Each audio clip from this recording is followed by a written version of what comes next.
What's going on, everyone? Welcome into another edition of the 415ers podcast. As always, on the Odyssey Sports Podcast Network with 95.7 The Game. A lot to get into here on our second episode of the week. We're coming at you twice every week here in the off season.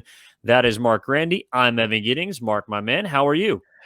I'm doing well, Evan. We're recording this Wednesday evening, just after 7 o'clock. What does that mean is some baseball games out east just wrapped up. And I just tipped myself a nice little parlay, I gotta say. And the last leg was the Toronto Blue Jays, and they were down 2 in the ninth, and they came back and won it in the 10th. So I'm riding high right now, Evan. How are you doing?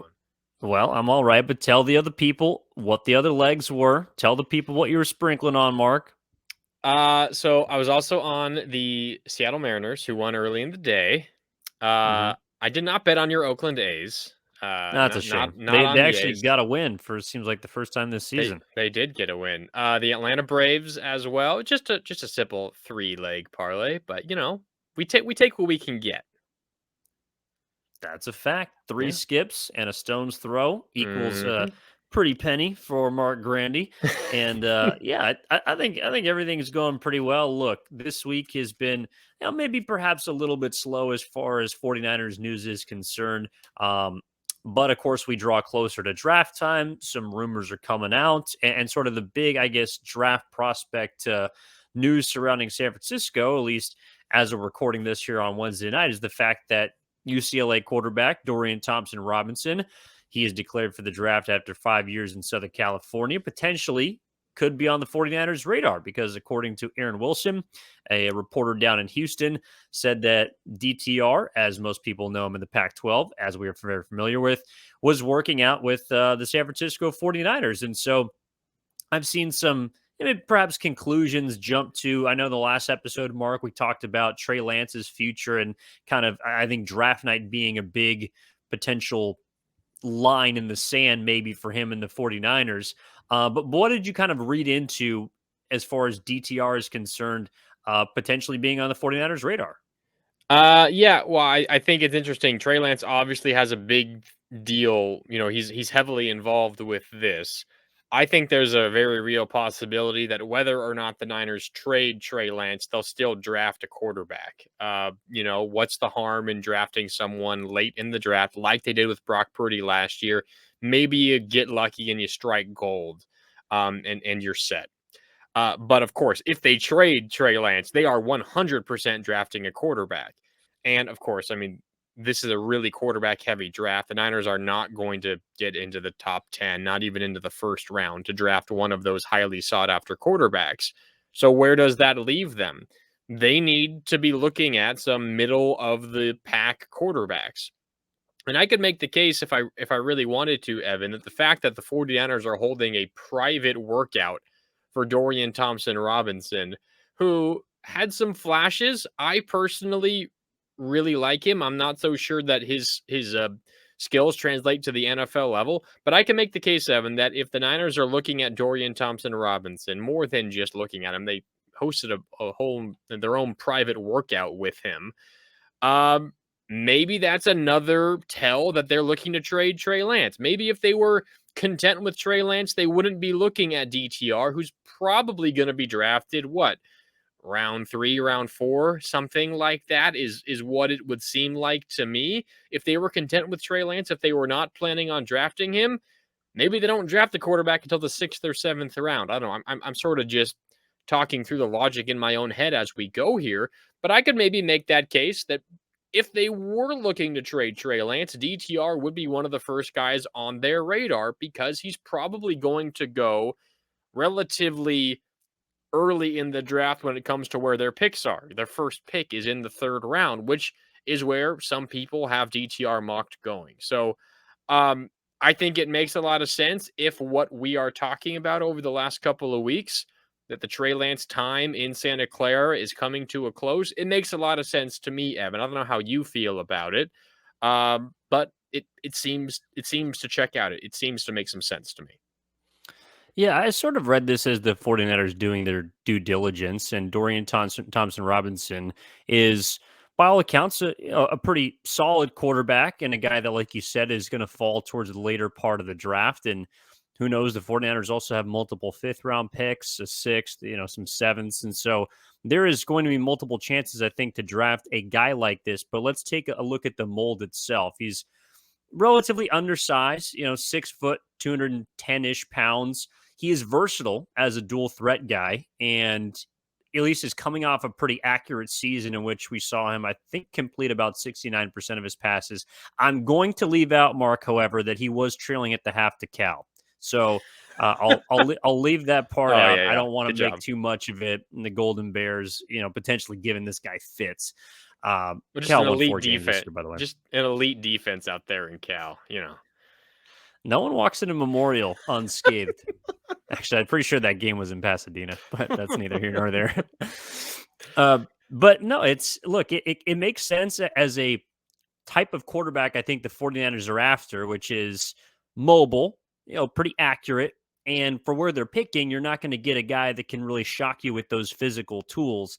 And I also just think it kind of fits philosophically with what we've seen them do with their quarterbacks recently, or what we've kind of seen them shift towards, which is try and throw as many different fish lines in and see what you can get as far as the quarterback is concerned. If something bites like Brock Purdy, then you find yourself with a guy who's on a rookie contract, and you can, as we've seen this offseason, go out and spend big money on Javon Hargrave and, maybe give obviously a big contract to Nick Bosa.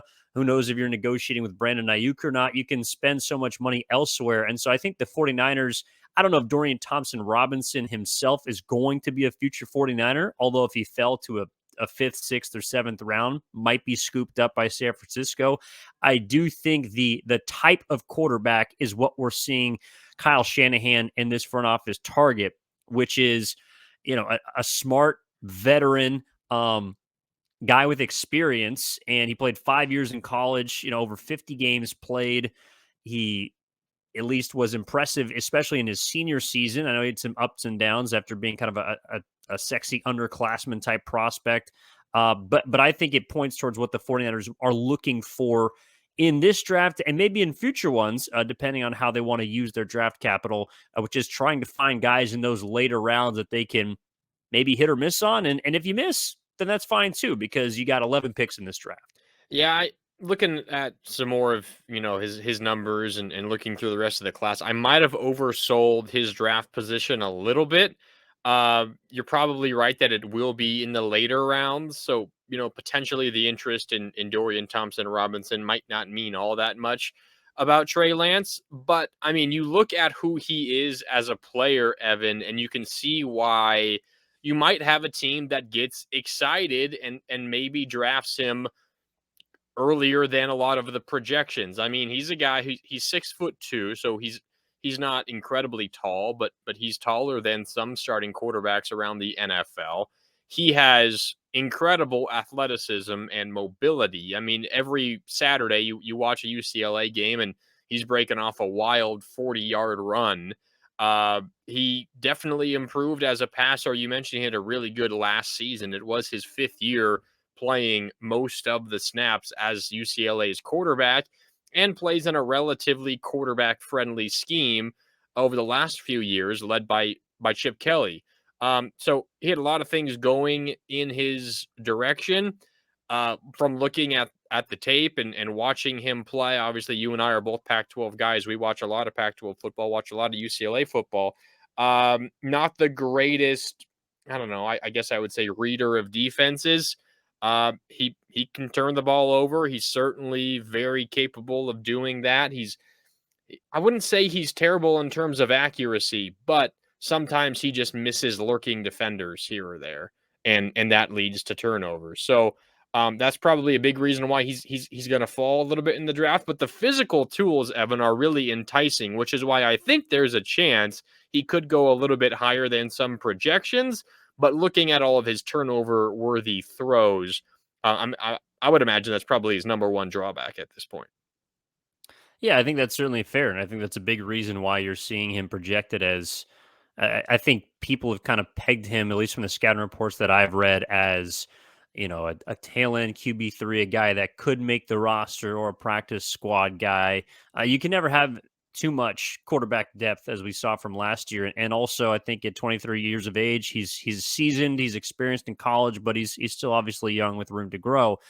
I do wonder though, and again, I want to sort of broaden this from Dorian Thompson-Robinson as well as some of the other Yeah. quarterbacks that we've seen the 49ers be linked to, and that is guys with experience. And so if we're going to kind of, I guess, take something away from this as it pertains to Trey Lance, I do think there is a little more hesitance for 49ers organization to look into guys that are question marks. And I know a lot surrounded Trey Lance's draft with COVID and the year being taken off, as well as the FCS and kind of the competition he played against.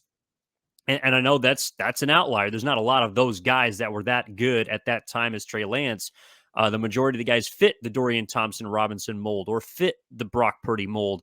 But I do think there might be something there as to the 49ers being unwilling to look at a project, so to speak, if they're going to take a quarterback this year. Yeah, I'm glad you want to get a little bit wider here because there are a couple of names. One that I know you and I were talking a little bit off air earlier today before we were recording the podcast. Fresno State's Jake Haener, who's kind of a name who's gaining a little bit of steam. He had an opportunity to transfer up to Washington a couple of years ago. So he's a talent. He decided to stay at Fresno State and led his program to some really good wins. And if memory serves, I think he helped beat Dorian Thompson-Robinson and UCLA 2 years ago in the Rose Bowl for Fresno State. He's a lot of fun. Now, he's seriously undersized, but you watch him play and you just get motivated to go out there and run through a wall because that's what he does for 60 minutes. He's not going to, shy away from contact. Now, maybe in the NFL, it's not the best thing. But Jake Haener is a name. I mean, I know we're recording this on Wednesday. The Niners hosted their local pro day where collegiate athletes that have ties to the Bay Area, whether they attended a school nearby for Jake Haener, Fresno State, there were, Cal athletes, Stanford athletes, San Jose State athletes as well. Also athletes that are from their home is in the Bay Area or nearby, but went to school elsewhere. The Niners hosted a lot of those players on Wednesday. Jake Haener is one of them. Tanner McKee from Stanford is one of them as well. So you're right. I think this is probably mostly the Niners just doing their due diligence. Because, like I said at the top, whether or not they trade Trey Lance, Evan, I think there's a very good chance the Niners are taking a quarterback in this draft. If they trade Trey Lance, 100% they are. But even if they keep Trey Lance, they're going to try to see if they can strike gold again and continue developing young, cheap quarterback talent because that is the area, the lane in which they have identified what gives them the best chance at winning. It is winning with a young, relatively cheap quarterback, and they're going to take as many swings as possible until they finally figure it out. Yeah, and look, we saw them kind of do this a little bit recently with Jacob Eason. Speaking of Washington quarterbacks, the guys on the practice squad Yeah. didn't necessarily expect a lot of him, but he's still in the wing, so to speak. And I also think that with with the Haener, if I guess I had to make a prediction about this draft, I will say that I still believe Trey Lance will not be traded. Okay. But I do think the 49ers will take a quarterback. And I don't think that means anything for Trey Lance, even though we are going to hear everyone say that it does. That is what I think is Myself going to happen included, probably. Yeah, we fall on opposite sides of this. And I absolutely hear your side. I mean, don't get me wrong, it's not a great sign if, with all the roller coaster riding he's done through the QB hierarchy, then turn around on draft night and they draft another signal caller. Like, that's not great. But at least I just don't feel as if with what Kyle Shanahan has, as well as John Lynch, have invested in this guy, plus where they're at just with their entire quarterback room. I think they need him at this point, and they're not going to know before draft night whether or not Brock Purdy is going to be that firm QB1 that we all hope he's going to be this next year. Yeah, no, you're right. I mean, the conversation, what was it if we rewind to what, towards the end of January after the NFC Championship game loss? And really the conversation before that as well was you need to make sure you have a solid quarterback room. And if you asked me at that point, I think you would agree. I know you're more in this camp now already, so I would imagine you would have felt this way back then. I certainly felt this way back then. There's no way they trade Trey Lance this offseason because they need all the quarterback depth they could possibly, get their hands on. I feel differently about that now, but it is interesting how kind of the conversation and the general consensus, not general consensus, but there's a lot of people out there who think Trey Lance is going to be traded. It's wild how much it has changed over a matter of a couple of months because it seemed like, all right, you got a solid quarterback room now led by Brock Purdy, but you need all the help you can get to sustain injuries and keep this train moving forward throughout the entire season. And now it's like, Trey Lance, he's on the way out. Those two things don't really jive together. In fact, they go completely against each other. So I don't know. I'm interested to see how it all plays out because I'm not sure there is an obvious right answer here. This is a little more muddy for me. Yeah, I mean, knowing Kyle Shanahan, it's always more complicated than it seems. Yeah. And we're simply just going to have to wait this one out, it appears. But I am looking forward to draft night because I think that either way, it will kind of give us an indication of potentially where this quarterback conversation goes.